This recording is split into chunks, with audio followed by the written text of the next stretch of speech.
غوث پاک 70,000 کے مجمع میں بغیر مائک کے بغیر لاؤڈ اسپیکر کے تقریر کرتے تھے تو لوگ بیک زبان اپنی سماعت سے برابر سنا کرتے تھے. تو آج کے یہ ترقی یافتہ دور ہے, دنیا بھر کے سارے انتظامات ہو گئے ہیں, لیکن اس طرح ہی کافی تھی اور آواز ویسے ہی متاثر. آپ دیکھ رہے ہیں بارہا علمی تجھے سمجھا چکے, بارہا علمی تجھے سمجھا چکے, مان آخر موت ہے, مان یا مت مان, آخر موت ہے. میں نے قرآن پاک کی بڑی مشہور و معروف ماں کو عنوان سفر بنایا, میں آپ حضرات کے سامنے پڑھنے کا شفا دیا. رب فرماتا ہے خبردار آگا, اللہ کے ولیوں کو نہ کوئی خوف ہے اور نہ کوئی حزن و ملال. یہاں اللہ تعالیٰ نے دو چیزوں کا ذکر کیا ہے, خوف اور حزن و ملال. دنیا میں کسی شے سے خوف زدہ ہو جانا, ڈر جانا, اس کو خوف کہتے ہیں, اور آخرت کے انجام سے لرزہ برندام ہونا یہ کیا کہلاتا ہے, حزن و ملال. تو جو اللہ کے بندے ہوتے ہیں, مزید اس کے لیے تفصیل گفتگو چاہیے, لیکن بس تو اللہ کے ولیوں کو کسی کا خوف ڈر نہ حزن و ملال ہوتا ہے. یہ اللہ کا بہت بڑا کرم ہے, فضل ہے کہ اس نے انسان بنانے سے پہلے رہنما کو بنایا. یہ اس کا عدل بھی ہے, کرم بھی ہے, فضل بھی ہے کہ اس نے انسان کو بعد میں پیدا کیا اور رہنما کو پہلے پیدا کیا, ہادی کو پہلے پیدا کیا اور ہدایت پانے والوں کو بعد میں, تاکہ کوئی گمراہ بدعقیدہ یہ نہ کہہ سکے کہ اے مولا ہم ہدایت کیوں کر پاتے, مولا ہم صراط مستقیم پر گامزن کیوں کر ہوتے, ہم ہدایت کیوں کر پاتے. تو نے ہماری رہنمائی کے لیے, ہماری ہدایت کے لیے کسی ہادی کو نہیں بھیجا, کسی رہنما کو نہیں بھیجا. یہی وجہ ہے کہ اللہ تعالیٰ نے ہر دور میں, ہر زمانے میں, ہر عرصے میں رب نے ہدایت کی انتظامات فرمائے ہیں. حضرت آدم تا عیسیٰ 1,24,000 کم و بیش انبیاء کرام, انبیاء و مرسلین علیہم الصلوۃ والتسلیم بندوں کی ہدایت کے لیے, بندوں کو راہ نجات دکھانے کے لیے, بندوں کو صراط مستقیم پر گامزن کرنے کے لیے رب نے برابر نبیوں کو بھیجا ہے. یہ رب کا بہت بڑا فضل ہے, عدل ہے, کرم ہے کہ اس نے رہنما کو پہلے پیدا کیا اور رہنمائی پانے والوں کو بعد میں, تاکہ کوئی یہ نہ کہہ سکے مولا منزل تک جانے والے تو موجود تھے لیکن لے جانے والا کوئی نہیں تھا. اور مختصر یہ ہے کہ میرے نبی آخر میں آئے اور ایسے دور میں آئے ہیں کہ بیٹیاں زندہ دفن کی جا رہی تھی, بیوائیں شوہروں کی لاشوں کے ساتھ دفن کی جا رہی تھی, باپ کے وقار کو مجروح کیا جا رہا تھا, ماں کی عزت کو پامال کیا جا رہا تھا, بیٹیوں کی عزتیں سرے بازار نیلام کی جا رہی تھی. ایسے بھیانک دور میں جبکہ شراب کا دور دھوم دھڑکے سے چلایا جا رہا تھا, ایسے دور میں آقا تشریف لائے, میرے نبی نے بیٹیوں سے محبت کرنے کا جذبہ عطا کر دیا. سبحان اللہ. اور فرمایا اے اہل مکہ سنو, بیٹیاں رب کی طرف سے زحمت بن کر نہیں آتی بلکہ رحمت بن کر آیا کرتی. رب کے محبوب نے فرمایا اہل مکہ سنو, بیٹیاں جب آتی ہیں رب کی طرف سے اپنا آب و دانہ لے کر آیا کرتی ہیں. फरमान बहुत ज्यादा है।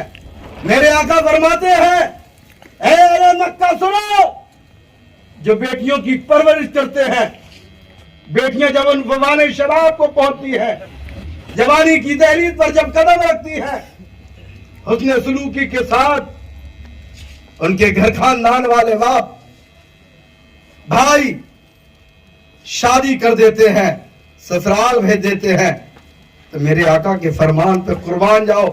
आका फरमाते हैं, अहले मक्का सुनो, जो बेटियों की परवरिश करते हैं और उन्हें निहायती हुस्न सलूकी के साथ ससुराल भेजते हैं, कल मैदान महशर में ऐसे गुनाहगारों को, जब किसी का कोई पुरसाने हाल न होगा, मैं ऐसे गुनाहगारों को अपने दामन शफाअत में लेता नजर आऊंगा।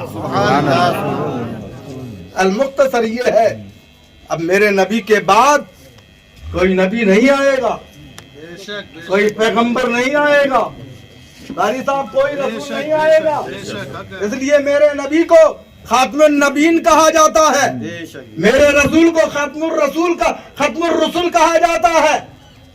इंसानियत बिलक उठी, तड़प उठी, फिक्रमंद हुई मौला, अभी तक तूने बंदों की हिदायत के लिए नबियों को भेजा, पैगंबरों को भेजा, रसूलों को भेजा, ऐ मौला बंदों को राह रास्त पर कौन चलाएगा? ऐ मौला इन्हें राह सिराते मुस्तकीम पर कामदन कौन करेगा? मौला गुमराह होंगे लोग, बाप के वकार को फिर मजरू किया जाएगा, इज्जतें पामाल की जाएंगी, निगाहों की हया फरोख की जाएगी, मौला फिर बंदों को रहनुमाई हिदायत के रास्ते पर कौन चलाएगा? बंदों की मायूसी, फिक्रमंदी रब से देखी ना गई। रब ने फरमाया, बंदो मायूस न हो, फिक्र मत हो, मैंने नबूवत का, रिसालत का, पैगंबरी का दरवाजा बंद किया है, लेकिन अपने फजले बेनिहायत से विलायत का दरवाजा खोल दिया है, वसीयत का दरवाजा खोल दिया है। दोस्तों, 5वीं सदी हिजरी का जमाना, आलम इस्लाम के लिए फातिहा कितने टाइम होना है? नहीं, हमारे कारी साहब भी तशरीफ ले आए, इनकी तिलावत आप सुनेंगे तो इंशाअल्लाह बड़ा लुत्फ आएगा। और हजरत अल्लामा साहब की बस गौसे पाक के ताल्लुक से फिर बहुत सुमात वाक़ियात आएंगे।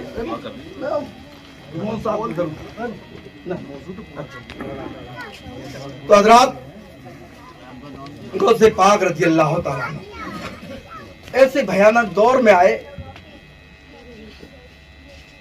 जबकि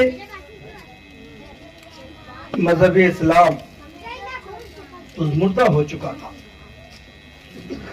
बातिल फिरके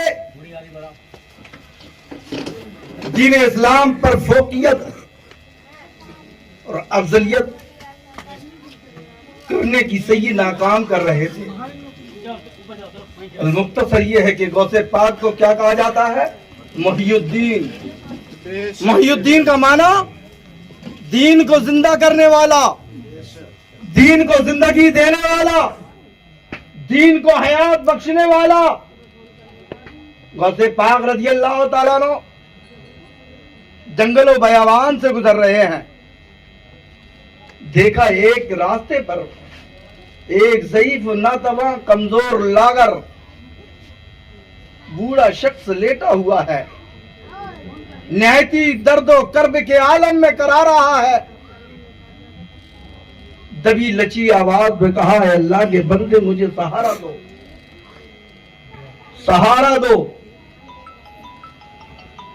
हुजूर गौसे पाक रज़ी अल्लाह तआला अन्हु ने जब उसकी आवाज सुनी, उसकी आवाज आपकी समाज से टकराई तो आप उस जानिब मुतवज्जा हुए।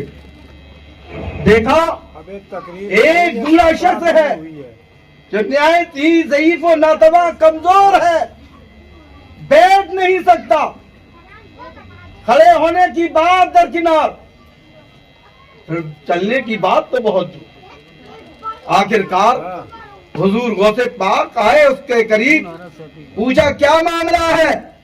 कहे अल्लाह के बंदे मुझे सहारा दो।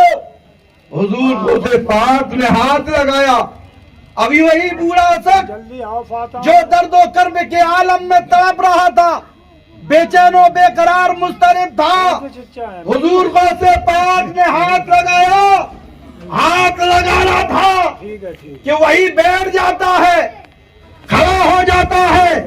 अब आलम यह है कि वही बूढ़ा था, अब उन फवाने शबाब को पहुंच गया है, अब जवान हो गया है। हुजूर गौसे पाक ने पूछा, ए अल्लाह के बंदे आखिर तू कौन है? जिन्नात है या और कोई शय है कि अभी तू हरकत नहीं कर सकता था, अभी ना तभी तेरा जिस्म बिल्कुल जुम्बिश नहीं कर सकता था, बैठने की ताकत कुव्वत नहीं थी, अभी तेरे अंदर ये चलने की खड़े होने की जसारत नहीं थी। ये क्या मामला है कि तू जवान हो गया? बेसाख्ता उस नौजवान ने कहा, ऐ अब्दुल कादिर, मैं कोई आम इंसान नहीं हूँ, मैं तुम्हारे जद्दे करीब नाना मोहम्मदुर रसूलुल्लाह का लाया हुआ मजहब इस्लाम हूँ। और मुसलमानों की नाकदरी की वजह से मैं कमजोर हो गया था, मैं ज़ईफ हो गया था, लागर और नीम हो गया था। ऐ अब्दुल कादिर, अब तुमने मुझे सहारा दे दिया है, अब तुम्हारे नाना जान का इस्लाम हमेशा के लिए सरसद को सदा। सुभान अल्लाह सुभान अल्लाह। इसलिए गौसे पाक को मुहियुद्दीन कहा जाता है। ये किस्सा लतीफ अभी ना तमाम है, जो कुछ बयां हुआ वो आगाज़ बात था। अस्तगफिरुल्लाह रब्बी मिन कुल्ली ज़ंबी व अतूबु इलैह।